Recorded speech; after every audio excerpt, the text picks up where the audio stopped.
If someone asked you who the richest people in history were, who would you name? Perhaps a billionaire banker or corporate mogul like Bill Gates or John D. Rockefeller. How about African King Musa Kita I?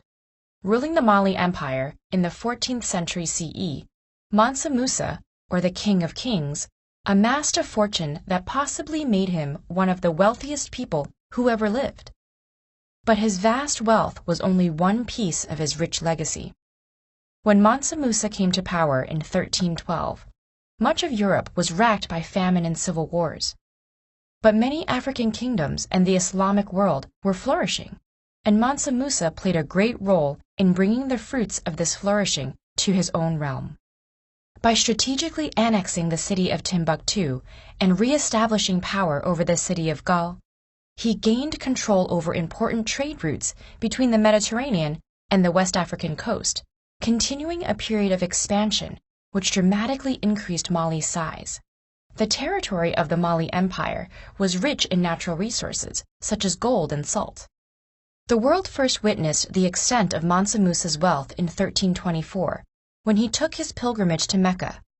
Not one to travel on a budget, he brought a caravan stretching as far as the eye could see. Accounts of this journey are mostly based on an oral testimony and differing written records, so it's difficult to determine the exact details. But what most agree on is the extravagant scale of the excursion.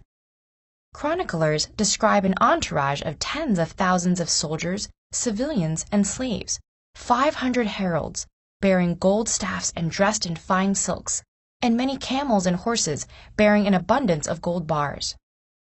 Stopping in cities such as Cairo, Mansa Musa is said to have spent massive quantities of gold, giving to the poor, buying souvenirs, and even having mosques built along the way. In fact, his spending may have destabilized the regional economy, causing mass inflation. This journey reportedly took over a year, and by the time Mansa Musa returned, tales of his amazing wealth had spread to the ports of the Mediterranean. Mali and its king were elevated to near legendary status, cemented by their inclusion on the 1375 Catalan Atlas. One of the most important world maps of medieval Europe, it depicted the king holding a scepter and a gleaming gold nugget. Mansa Musa had literally put his empire and himself on the map. But material riches weren't the king's only concern. As a devout Muslim, he took a particular interest in Timbuktu, already a center of religion and learning prior to its annexation. Upon returning from his pilgrimage, he had the great Djinguereber Mosque built there with the help of an Andalusian architect.